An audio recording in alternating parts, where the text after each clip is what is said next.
What is going on, guys? Welcome back to the channel. So today I'm going to talk about a little bit about what I've been working on with my cars. Now, in the past few videos of the Pathfinder that I did, of course, where I blacked out everything on the car, pretty much turned it into a midnight edition and things like that, you guys saw there was an Acura in the driveway. Now that Acura has since been gone. The car started having transmission issues. The car had 235,000 miles on it. I put a new gas tank on it. I put new brakes when I first bought the car, and then started giving me issues with the transmission. Now, that car was meant mostly for, of course, going back and forth to work in the winter, so I don't have to use the Cadillac all the time. And I want to save miles on that because I'm planning on keeping the Caddy for as long as possible. I do enjoy these type of cars, and I enjoy the horsepower on this. My actual long-term goal is to get a V at some point, even though they are being discontinued, but I do want a CTS V. That is my goal, to get to that point. Now, ever since I got rid of that Acura you guys have seen there, I did pick up this Chevy Trailblazer. Now, I will be doing things to the Chevy Trailblazer. Now, first of all, the car is in awesome shape. It has 160,000 miles. I got it for a really good deal. They also took the trade-in for the Acura. They took that in, so I don't have to try to sell it. I hate selling cars, you know, as owner or for sale, and putting the cars on for sale and having people come over your house and look at them and all this other stuff. So the Trailblazer, again, now I've had some stuff done to it, nothing major. It did need new tires on the car, so I put new tires. Now, the original size in this car was a 245 60 18, so I went to a 255 55 18 tire. No, nothing special. I didn't get Michelin's on it or anything like that. I actually got some Iron Man tires, the name, the Iron Man RB SUV tire. Now, I did do some research on them. They are supposed to be a pretty decent tire for winter and everything else. Of course, if you guys see the wheels, they are all kind of peeling and corrosion is built on them. I will be actually doing an upgrade on the wheels, not actually upgrading the wheels, but powder coating the wheels. That's coming in the future. But I've actually always wanted one of these trucks. Now, when the truck first came out, 2002, I was about 22 years old, and I saw it in the dealership, and I always wanted it. Now was the actual perfect time to get it. When I first got the Acura, that was supposed to be a winter car, period. It was supposed to be my winter car, and I wasn't supposed to get an Acura. I was supposed to get an SUV to begin with, because that's what I wanted. I was looking at the GMC Envoys, so something used, something with some miles on it, but something that's decent. Now, these inline sixes that this car has, I didn't get the VA or the SS. It has an inline six, are actually pretty good engines. Now, this one has a slight seepage in the front. Again, it's seepage, not leaking down. There is no leaks at the bottom of the car whatsoever. It's all dry down there, and the car runs great. The suspension feels good. Inside of the car is very clean. So, and again, I did have it detailed, but the inside of the car itself, I mean, like I said, it's clean. I already put a new radio in it. Of course, I had the stock unit in it. I put this radio that I had in the Acura, but I will be doing a double din on there so I can get some Apple CarPlay. I do plan on keeping this car for as long as it can run. Take a look at the back here.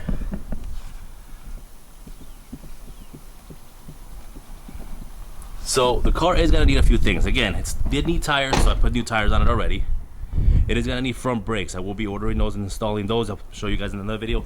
I will be ordering power stop brakes for this one. Now, I know you have a previous video from last year or so about the actual brakes that I put onto the power stops, and didn't work out too well on the 2.0 CTS that I had in 2014.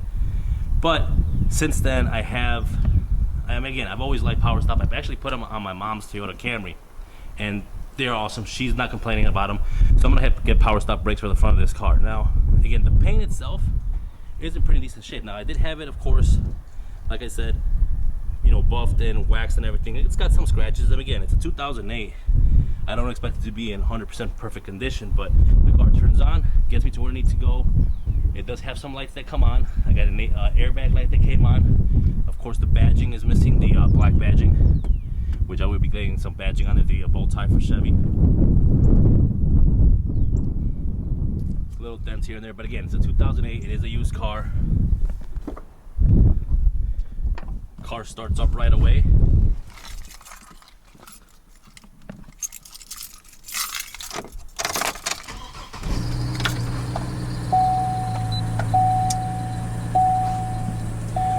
do also have, and again, there is of course the message service airbag soon. And of course we're going to need to replace also the steering angle sensor on this one, because if I turn the wheel all the way to one side and then go back all the way to the other side,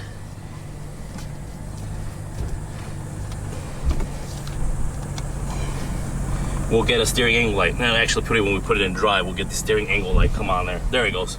And of course, what's not the steering angle, it is the Stabilitrak light and service Stabilitrak. Now I know it's the actual steering angle sensor because if I drive the car and I don't go hard right or hard left at any point in time, the light doesn't come on.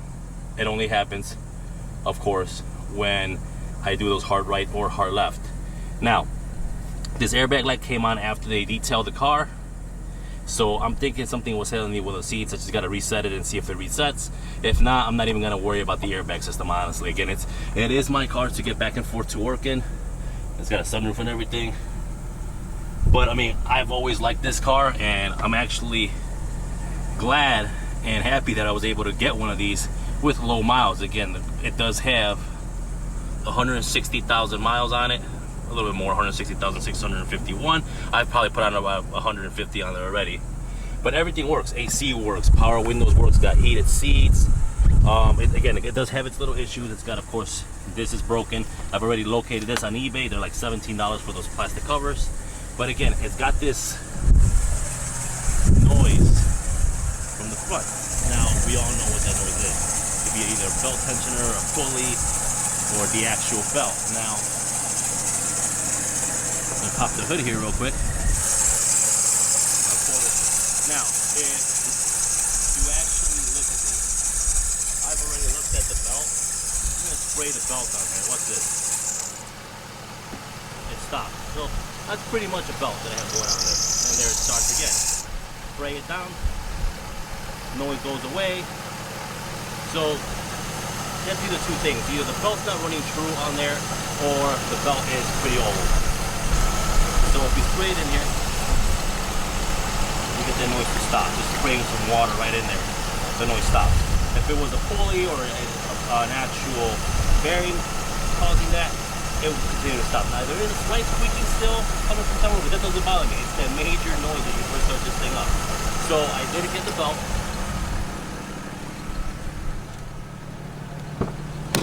Sitting right here. Let's turn the truck off.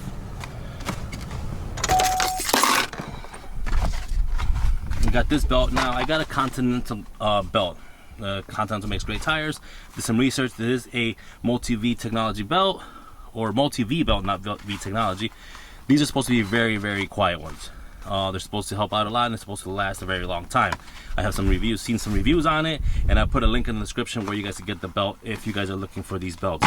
Also, one thing I've never liked, and I don't even use the radio, is this long giant antenna. Can't stand that. So I bought a new mast on there. I'm gonna put this on here just to make it smaller. I can't stand the antenna just being up there, and I never use the radio. Everything I do is streamed through my phone, so that's gonna go away. So that's what we're gonna be doing in this car today. We're just gonna start off with some of this stuff, but again, some of the other stuff that I will be doing is upgrading the headlights. They do have some kind of scratches on there, and they are kind of yellowed out, even though they did buff them. That's as best as they could get them. So I was gonna put LEDs on these, the light bulbs, but I'm actually gonna wait to upgrade the actual headlights. I am gonna see if I could fit the 05 version ones, which is the one where the entire grill, this piece goes all the way to this point, and the headlights kind of cut off there, and it looks like it has two different headlights on there. So I'm gonna get those headlights, and I'll probably be doing a little bit more upgrades. Again, we're gonna be doing the brakes on there. So you'll be seeing videos on this. Now, as for videos on the Caddy, that's to come. I am waiting. There is a recall that I'm waiting for, actually, to get this done. The 2014-2015 V Sports has a recall for the rear differential, and I haven't done anything to the car. The car does run, it does start, so don't think it's dead or something like that, or something's wrong with it. But I guess in some of these cars, the rear differential's been pretty much blowing up. If you're driving it, loss of control, possible causes accidents, things like that. GM came out with the recall. The recall goes in effect March 9th, 2020. And they are replacing the rear differential. So if you have a 2014-2015 CTS V Sport, make sure you call your local dealer. I already made an appointment for the 20th on the 9th, when that recall goes into effect, I will be actually taking it in or calling the dealer, making sure they get my part order for the 20th. So when I get there, they have all the parts ready. I will be doing also transmission fluid on the car by the dealer. I'm buying the fluid from eBay or from Amazon. It's cheaper through Amazon. And then of course after that, I will start with the stuff that I'm gonna do to this car. There's gonna be some things that are coming up with this car that I've already done, and I'll show you guys at some point, and what I'm gonna be doing to the car. So that's coming up. But right now, for today, let's go ahead and fix this squeaking noise, replace the belt. Not much to replacing the belt. Pretty much I need a 3/8 drive to put it right into this hole right here for the tensioner, loosen up the tensioner. And the belt does have some cracking, so who knows when this belt was last replaced. We'll take it off from here first, from the alternator. So we'll loosen the tensioner, take the belt off the alternator, and then remove the rest of the belt and put the new belt on there. So let's go ahead and get going with that. All right, so the belt is out, and just to show you guys, it is pretty dry cracked. I mean, it's pretty worn on there. Again, not sure when they replaced this. Got some pretty much dry cracking, and if we spin these, let's see, nothing from that pulley. That pulley's pretty quiet. That's quiet. Alternator sounds quiet as well. This one looks like it's got a little bit of the idler pulley. It may have a little bit of a wobble on there. Hopefully that doesn't cause any issues when I put the new belt in. I'm gonna say it is the belt though overall. See there, everything is good. So I'm gonna clean these up real quick, and then we'll go ahead and install the new belt. Now, unfortunately, I couldn't show you guys taking the old belt off. I have one hand only, of course. One hand I'm holding the camera right now. The other hand I was taking the belt off and holding, what is this? And holding onto the bar here. So, all right, I'm gonna go ahead and clean those off and install the new belt. Now, again, to install the new belt, you're gonna go down here, of course, through the crank pulley. That gets wrapped around first, then you're gonna come around. There is a diagram right here that shows you exactly how the belt runs and how it should be put on. All right, guys, so the fan belt's in. Got the new one in there all the way through, just like on the diagram, of course. Again, if you guys need help, that diagram shows you exactly how to do it. Problem here is that these fan blades here are very close to everything you're working on here. So there's some scrapes and cuts and things, but hey, that's what happens when you pretty much work on a car. So let's go ahead and start her up and see if there's any noise.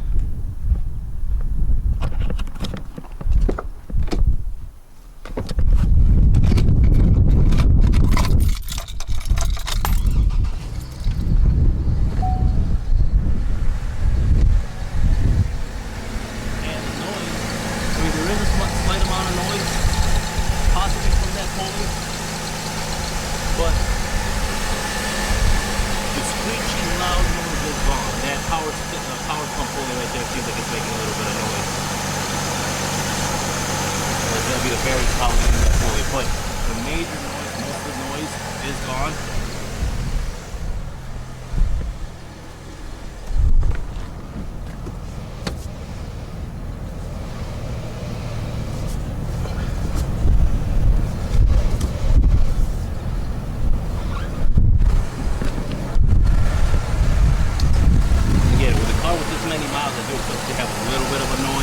They're gonna be 100% quiet, and you know, it could be either. Actually, hold on 1 second here. We still have some noise today, and it's gonna be. I don't think the actual tensioner itself. I want the thing is quiet. I want the thing to check. But again, it's a lot quieter than it was before. So have I do a quick comparison before? Now, of course, yeah, it is a lot quieter. So that did help. Again, I'm not gonna sit here and replace power steering pump parts or anything like that. Pulley, all this stuff. I might replace the pulley at some point if I decide to. Again, the pulley is not very hard to replace. It's literally right down there. one bolt holds the whole thing, but for now it's quieter. So now I'm gonna go ahead and replace this little antenna here, get rid of that long extension of an antenna, and that'll be it. All right guys, so to take this off, normally, of course I already loosened it. If they're tight, just use some pliers or something like that just to loosen it up. It's gonna scratch up, of course, the paint off there, not that I care anymore.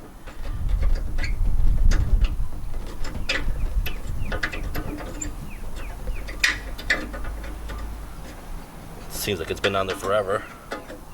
All right, that comes off. I could just leave it like that with nothing in there, just cover that up, but I don't want to. I'm gonna get water in there and a bunch of other stuff as well. So we're gonna go ahead and take this up, open this up here, and there's the mask. Now you could try to put this in here. Of course, it's not gonna fit because it's all the way in there, but they do have extensions for it. So take these out. Some screws if you need to replace anything out of there. And these are pretty much the extensions that come with it. So you could just find out which one's the right fit for it.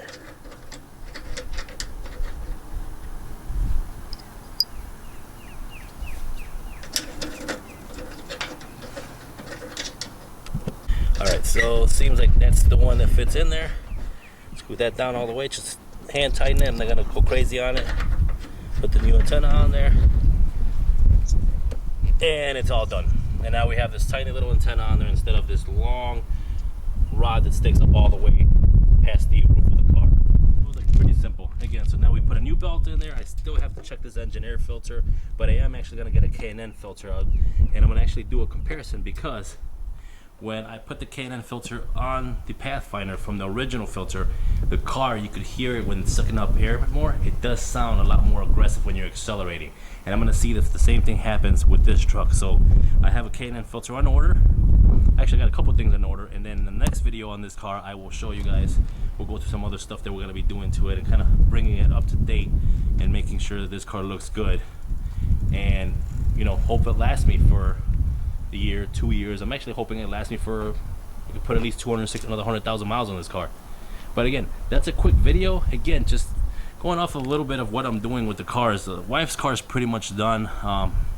We did the remote start the last time, so that's all set. Nothing else really I could do with that car. She's happy with her truck already. Now I got my truck. The caddy's in the garage. Dad's got to get some stuff done this year as well, come summertime. So all right guys, so that's it. Enough talking from me. I will see you guys in the next video. Take care. If you like the video, go ahead and hit the subscribe button. If you're not subscribed already, share it with your friends. Help me get to that 1,000 and plus, of course, subscribers. I'll see you guys next time. Take care.